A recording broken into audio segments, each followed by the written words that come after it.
સંસ્કારી નગરી વડોદરામાં ભારતીય જનતા પાર્ટી દ્વારા મહાનગરપાલિકા ચૂંટણીને અનુલક્ષીને વોર્ડ નંબર 1માં ભવ્ય લોકસંપર્ક ફેરણી યોજાઈ હતી.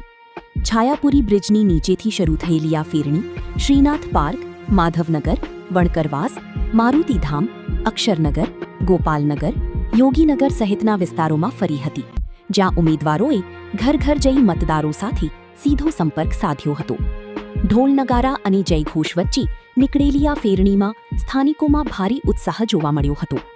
અનેક સ્થળોએ રહીશો દ્વારા ઉમેદવારોનું ફૂલહાર પહેરાવી અને મીઠાઈ ખવડાવી ઉષ્માભેર સ્વાગત કરવામાં આવ્યું હતું. આ પ્રસંગે ઉમેદવારો કૃણાલ પ્રવીણભાઈ પટેલ, કુંદનબેન અમિતભાઈ ટીલર, ભૂરસિંગભાઈ રાઠવા અને શ્વેતાબેન ભાવિનકુમાર શાહ ઉપસ્થિત રહ્યા હતા.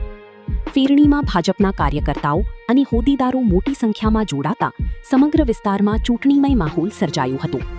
સ્થાનિકોમાંથી મળતા પ્રતિસાદને આધારે ઉમેદવારોએ વિશ્વાસ વ્યક્ત કર્યો હતો કે આ વખતે વોર્ડ નંબર 1માં ભાજપની પેનલ જંગી બહુમતી સાથે વિજયી બનશે. આજે છાયાપુરીથી ચાલુ કરીને અંજલા ફાર્મ થઈને મારુતિધામ સોસાયટીમાં આવ્યા છે. આધુનિકને સોસાયટીમાં આગળ પ્રવાસ ચાલુ છે.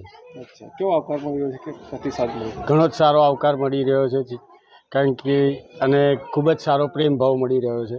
એટલે આ વખતે જોતાં એવું લાગે છે એમને સ્વયંભૂ ઉમળકો બેસવાનો જ છે અને સુનામી આવશે તો કોંગ્રેસના સુપડા સાફ થવાના જ છે. ચારે ચાર ભારતીય જનતા પાર્ટીના ઉમેદવાર જંગી લીડથી જીતીને આવવાના છે. આજે સવારે અમે છાણી વિસ્તારમાં કરી હતી, અત્યારે અમે છાયાપુરીમાં છે. લોકોનો ખૂબ જ સારો પ્રતિસાદ મળી રહ્યો છે, આવકાર ઘણો સારો મળી રહ્યો છે એમને. અને ઘણા મોટા પ્રજાના નાના મોટા ઇસ્યુ છે, પાણીને લઈને, ગટરને લઈને, રોડ પર ખાડાઓ છે એને લઈને. તો એમનું કહેવું એવું છે કે હવે એ પણ આ 10 વર્ષમાં કંટાળી ગયા છે કોંગ્રેસના કોર્પોરેટરથી. તો એમનું પણ કહેવું એવું જ છે કે હવે પરિવર્તન લાવવું જરૂરી છે. અને અમને પણ એવી આશા છે કે આ વખતે વોર્ડ નંબર 1માં ભારતીય જનતા પાર્ટીના કમળ જરૂર ખીલશે. ચૂંટણીના જ ઉદ્દેશ બાકી છે, કેવી તૈયારી છે, કેવા મતદારો આપની તરફ આવશે? ચૂંટણીમાં આજે અમારે પૂરેપૂરી તૈયારી થઈ ગઈ છે. અમે બધા આખો વોર્ડ 1 નંબરમાં ફેરણી ફરી ગયા છે અને જ્યાં જ્યાં ફેરણી ફર્યા છે ત્યાં અમને મોટા પ્રમાણમાં લોકો સહકાર આપે છે. અને આ વખતે કે પરિવર્તન આવવાનું છે અને બધા જ 10 વર્ષથી કોંગ્રેસના કોર્પોરેટરથી ત્રાહિમામ થઈ ગયા છે. એટલે આ વખતે ભાજપની ચારે ચારની પેનલ અમારે જંગી બહુમતીથી જીતવાની છે. આજે છાયાપુરી સ્ટેશનથી લઈને સંતોષીનગરની આજુબાજુની અલગ અલગ સોસાયટીઝમાં અમે ફર્યા છે. બધાનો પ્રતિસાદ બહુ જ સારો રહ્યો છે. ઘણા બધાની થોડીક નાની નાની કોર્પોરેશનના રિલેટેડ નાની નાની કમ્પ્લેન્ટ્સ પણ છે કે સ્ટ્રીટ લાઇટ નથી કે પછી કંઈ પાણીના ઇસ્યુઝ છે, એ પણ નોટ ડાઉન કરી છે. અને ભવિષ્યમાં એનું પણ સોલ્યુશન થાય એનું અમે તકેદારી રાખી છે. નો ડાઉટ ધારાસભ્યશ્રીના અને સાંસદશ્રીના ગ્રાન્ટમાંથી ઘણા બધા સારા મોટા કામો થયા છે, એ પણ એમને સ્વીકાર્યા છે.